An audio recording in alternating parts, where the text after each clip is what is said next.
அம்மன் astro channel நேயர்கள் அனைவருக்கும் அன்பான வணக்கம். இந்த வீடியோவில் ஆடி முடிந்து ஆவணி மாதம் தொடங்க இருக்குது. இந்த ஆவணி மாதத்தோட கிரக நிலைகளை பார்த்தோம் அப்படின்னா சூரியன் ஒவ்வொரு மாதமும் ஒவ்வொரு ராசியில இருக்கும். அப்படி சூரியன் சிம்ம ராசியில இருக்கக்கூடிய மாதத்தை தான் நம்ம ஆவணி மாதம் அப்படின்னு சொல்றோம். அப்ப சூரியன் சிம்ம ராசியில இருக்கிறாரு. செவ்வாய் கன்னி ராசியில 29ஆம் தேதி வரைக்கும் இருக்கிறாரு. அதன் பிறகு துலாம் ராசிக்கு போறாரு. புதன் கடக ராசியில 9ஆம் தேதி வரைக்கும் இருக்கிறாரு. அதன் பிறகு சிம்ம ராசிக்கு போக போறாரு. சுக்கிரன் மிதுன ராசியில 5ஆம் தேதி வரைக்கும் இருக்கிறாரு. அதன் பிறகு கடக ராசிக்கு போறாரு. குரு மிதுனத்திலையும் சனி பகவான் மீனத்துல வக்ரம் பெற்று செஞ்சிருக்கிறாரு. ராகு கும்பராசிலையும் கேது சிம்ம ராசியிலையும் இருக்கிறாரு. இந்த ஆவணி மாதத்துல சுப நிகழ்ச்சிகள் அதிகமா நடக்கும். அதே மாதிரி விநாயகரை எந்த காரியம் நம்ம தொடங்கணும் அப்படின்னாலும் விநாயகரை வழிபட்டுட்டு தொடங்கணும். இந்த ஆவணி மாதத்துல விநாயகருக்கு உகந்த விநாயகர் சதுர்த்தி வரப்போகுது. இந்த ஆவணி மாதம் சிம்ம ராசிக்கு செல்லக்கூடிய சூரியன் 18 ஆண்டுகளுக்கு பிறகு கேதுவோடு இணைகிறாரு. சூரியன் ஆட்சி பெற்று சிம்ம ராசியில் செஞ்சிருக்கிறது வலுவான நிலையில இருக்கிறாரு. சூரியன் கேதுவால சில ராசிக்காரர்களுக்கு எதிர்மறையான விளைவுகளும் இருக்கும். சில ராசிக்காரர்களுக்கு நல்ல பலன்களும் அதிகமா கிடைக்கும். அப்படி சூரியன் கேது இணைவதால இந்த ஆவணி மாதத்துல மேசம் முதல் மீனம் வரை இருக்கக்கூடிய 12 ராசிக்காரர்களுக்கும் எப்படிப்பட்ட பலன்கள்லாம் கிடைக்க போகுது அப்படிங்கறதான் நம்ம விரிவாவே தெரிஞ்சுக்க போறோம். கும்ப ராசிக்காரர்களுக்கும் கும்ப லக்னத்துல பிறந்தவர்களுக்கும் இந்த ஆவணி மாதம் எப்படி இருக்க போகுது, என்னென்ன பலன்கள்லாம் கிடைக்க போகுதுன்னு தான் தெரிஞ்சுக்க போறோம். இந்த மாதம் கும்பராசிக்காரர்களுக்கு அறிவு திறன் அப்படிங்கிறது அதிகரிக்கும். மாதத்தின் தொடக்கத்துல உங்க ராசிநாதன் சனி வக்ர இயக்கத்துல இருக்கிறாரு. உங்க ராசியிலேயே ராகு சஞ்சரிக்கிறாரு. அப்ப கொஞ்சம் கவனத்தோடு செயல்பட வேண்டிய மாதம் தான். எந்த காரியமா இருந்தாலும் திட்டமிட்டு செய்ய முடியாது. இனம் புரியாத கவலை அப்படிங்கிறது இருக்கும். சில முக்கிய முடிவுகள் எடுப்பதன் மூலம் நீண்ட நாட்களா இருந்துட்டு வந்த பிரச்சனைகள் அப்படிங்கிறது தீரப்போகுது. உங்களுடைய இனிமையான பேச்சின் மூலம் எல்லாத்திலையும் வெற்றி காண போறீங்க. மற்றவர்களின் செய்கையால உங்களுக்கு கோபம் அப்படிங்கிறது வரலாம். அப்ப கொஞ்சம் கவனத்தோடும் நிதானத்தோடும் செயல்படணும். வழக்குகள்ல உங்களுக்கு சாதகமான தீர்ப்பு அப்படிங்கிறது கிடைக்கும். வீடு மனை வாங்குவதில் இருந்துட்டு வந்த தடை அப்படிங்கிறது நீங்க போகுது. தொழில் வியாபாரம் எதிர்பார்த்த அளவு லாபம் தரல அப்படின்னாலும் வருமானத்துக்கு குறைவு இருக்காது. தொழிலை விரிவாக்கம் செய்யணுங்கிற திட்டத்தை தள்ளி போடுறது நல்லது. உத்தியோகத்துல இருக்கிறவங்கள அவங்களுடைய பணியில அதிக கவனத்தை செலுத்தணும். மற்ற விஷயங்கள்ல தலையிடாம இருக்கிறது வீண் பிரச்சனை வராம உங்களுக்கு இருக்கும். குடும்பத்துல அமைதி உண்டாக கோபத்தை குறைச்சுக்குங்க. பெண்கள்லாம் அறிவுபூர்வமா செயல்பட்டு சில முக்கிய முடிவுகள் எடுப்பதன் மூலம் குடும்பத்துக்கு அது முன்னேற்றம் அப்படின்னு தான் சொல்லணும். கலைத்துறையில இருக்கிறவங்களுக்கெல்லாம் பாதுகாப்பு உறுதிப்படுத்திக்கிறது நல்லது. பொருள் வரவுல எந்த குறையும் இருக்காது. அரசியல்வாதிகளுக்கெல்லாம் தன்னம்பிக்கையும் தைரியமும் நிறைஞ்சிருக்கும். மாணவர்களுக்கெல்லாம் எதிர்காலத்தை பற்றிய பயம் அப்படிங்கிறது நீங்கும். மேல் படிப்பு பற்றிய சிந்தனை அதிகமா செய்வீங்க. சக மாணவர்களின் பிரச்சனைகள்ல தலையிடாம ஒதுங்கி இருக்கிறதா நல்லது. உங்க ராசிக்கு 4ஆம் இடத்துக்கு 9ஆம் இடத்துக்கு அதிபதியானவர் சுக்கிரன். அவர் கடகராசியில இருக்கும் பொழுது சில மாற்றங்களும் உங்களுக்கு ஏற்றங்களும் கிடைக்கும். புத சுக்கிர யோகம் அப்படிங்கிறது உண்டு. இந்த நேரத்துல பொருளாதார பற்றாக்குறை அப்படிங்கிறது மறையும். வருமான உயர்வுக்கு வழி பிறக்க போகுது. பழைய கடன்களை கொடுத்து மகிழ்வீங்க.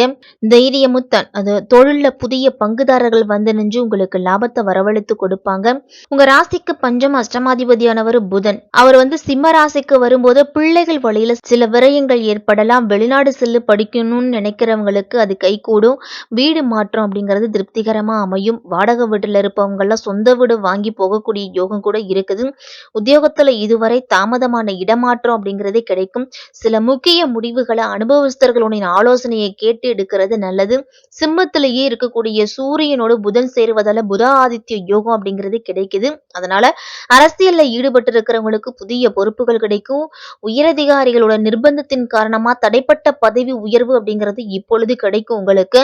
உங்க ராசிக்கு 3ஆம் இடத்துக்கு 10ஆம் இடத்துக்கு அதிபதியான செவ்வாய் பாக்கியஸ்தானத்துல இருக்கும் பொழுது இடம் பூமியால இருந்துட்டு வந்த பிரச்சனைகள் குறையும். இடம் பூமி வாங்குவதில் இருந்துட்டு வந்த தடை நீங்கும். குறைஞ்ச விலைக்கு இடம் வாங்கக்கூடிய யோகம் அப்படிங்கிறது இருக்குது. அதன் மூலம் உங்களுக்கு லாபமும் வரும். நீண்ட நாட்களாக பஞ்சாயத்துல இருந்துட்டு வந்த சொத்து பிரச்சனை அப்படிங்கிறது தீரப்போகுது. உங்களை விட்டு பிரிஞ்சு சென்ற அண்ணன் தம்பி அக்கா தங்கி உறவுகள்லாம் மீண்டு சேருவாங்க. உங்க ராசிக்கு 5ஆம் இடத்துக்கு 8ஆம் இடத்துக்கு அதிபதியான புதன் உச்சம் பெற்று சஞ்சரிக்க போறாரு கன்னி ராசியில. அஷ்டமத்துல புதன் சஞ்சரிக்கும் போது ஒரு சில வழிகள்ல இழப்புகளை சந்திச்சாலும் சில நேரங்கள்ல சில காரியம் அப்படிங்கிறது கைகூடி வரும். திட்டமிடாது செய்யும் காரியங்கள்ல கூட உங்களுக்கு வந்து சிறப்பா முடியும். உங்களுக்கு 4ஆம் இடத்துக்கும் 9ஆம் இடத்துக்கும் அதிபதியான சுக்கிரன் ஆவணி மாதம் 30ஆம் தேதி சப்தமஸ்தானத்துக்கு போறாரு. அப்ப எந்த காரியமா இருந்தாலும் திட்டமிட்டு செய்து முடிப்பீங்க. திருமண தடை அப்படிங்கிறது நீங்கும். ஆன்மீகத்துல ஈடுபாடு அப்படிங்கிறது அதிகரிக்கும். அவிட்டம் 3, 4ஆம் பாதத்தில் இருக்கிறவங்களுக்கெல்லாம் நினைத்தபடியே உங்களுடைய காரியங்களை நடத்தி முடிப்பீங்க. இந்த ஆவணி மாதத்துல அஷ்டமஸ்தானத்துல செவ்வாய் சஞ்சரிக்கிறாரு. இதுவரைக்கும் இல்லாத பயம் அப்படிங்கிறது மனதுல தோன்றலாம். எதிரிகளால சில பிரச்சனைகளை சந்திப்பீங்க. உங்களுடைய செயல்கள்ல தடை தாமதம் ஏற்படும். இருந்தாலும் பஞ்சமஸ்தானத்துல சஞ்சரிக்கும் குரு உங்க ராசியை பார்க்கிறாரு. அவர் வந்து கேடயம் போல உங்களை பாதுகாப்பாரு. தடைப்பட்ட வேலைகளை நடத்தி முடிக்க போறீங்க. குழந்தை பாக்கியத்துக்காக காத்திருந்தவர்களுக்கு குழந்தை பாக்கியம் கிடைக்கும். பெரிய மனிதர்களுடைய ஆதரவும் தெய்வத்தின் அருளும் இந்த மாதத்துல கிடைக்கும். செல்வாக்குடன் வாழக்கூடிய நிலையை உருவாக்கி கொடுப்பாரு. அரசியல்வாதிகளுக்கெல்லாம் தலைமையிடத்தின் ஆதரவு அப்படிங்கிறது உண்டு. எந்த விதமான நெருக்கடிகள் வந்தாலும் அதிலிருந்து மீளக்கூடிய நிலையும் உங்களுக்கு கிடைக்கும். சப்தமஸ்தானத்துல சூரியன் கேது சஞ்சரிக்கிறார். அப்ப நண்பர்கள் விஷயத்துல எச்சரிக்கையா இருக்கணும். வாழ்க்கை துணையை அனுசரித்து போகணும். பூரட்டாதி 1, 2, 3ஆம் பாதத்துல இருக்கிறவங்களுக்கு எல்லாம் தெளிந்த ஞானமும் திடமான சிந்தனையும் கொண்டவங்களுக்கு இந்த குரு பகவான் வந்து பூர்வ புண்ணியஸ்தானத்துல சஞ்சரிக்கிறார். அப்ப கடந்த காலத்துல இருந்துட்டு வந்த நெருக்கடி நீங்க போகுது.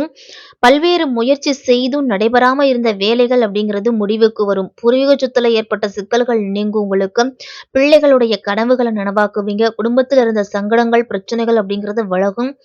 சிலர்லாம் புதிய வீட்டுக்கு குடிபெயர்வீங்க. மாதத்தின் தொடக்கத்திலையும் கடைசி வாரத்திலையும் புதன் வந்து உங்களுக்கு சாதகமா சஞ்சரிக்கிறார். அப்ப பொருளாதார நிலை அப்படிங்கிறது உயரப்போகுது.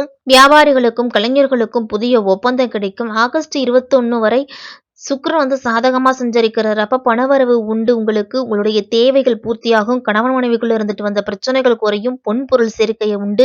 விலகி இருந்த உறவுகள் உங்களை தேடி வருவாங்க. பணியாளர்களுக்கு இடமாற்றம் கிடைக்கும். படிப்புல மாணவர்கள்லாம் அதிக அக்கறை எடுத்து படிக்கணும். கும்பராசிக்கு ஆவணி மாதத்தின் தொடக்கம் முதல் பல விஷயங்கள்ல சின்ன சின்ன நெருக்கடிகள், முயற்சிகளுக்கு உடனடியா பலன் கிடைக்காம போறது, வீண் வெறியங்கள், வாக்குவாதங்கள்லாம் ஏற்படலாம். கொஞ்சம் கவனத்தோடு இருக்கணும். இந்த மாதத்தின் இறுதியில உங்களுக்கு அனைத்து விஷயங்களும் அனுகூலமா மாறும். உங்களுடைய முயற்சிகளுக்கு நீங்க திட்டமிட்ட காரியங்களுக்கும் மிகப்பெரிய அளவு வெற்றி அப்படிங்கிறது உண்டு. ராகு காலத்துல துர்க்கை அம்மனை வழிபட்டுட்டு வாங்க. உங்களுடைய துயரங்கள் அனைத்துமே நீங்கும். உங்களுடைய இஷ்ட தெய்வத்தையும் குல தெய்வத்தையும் மனதார கும்பிட்டுட்டு உங்களுடைய அன்றாட பணிகளை தொடங்குங்க.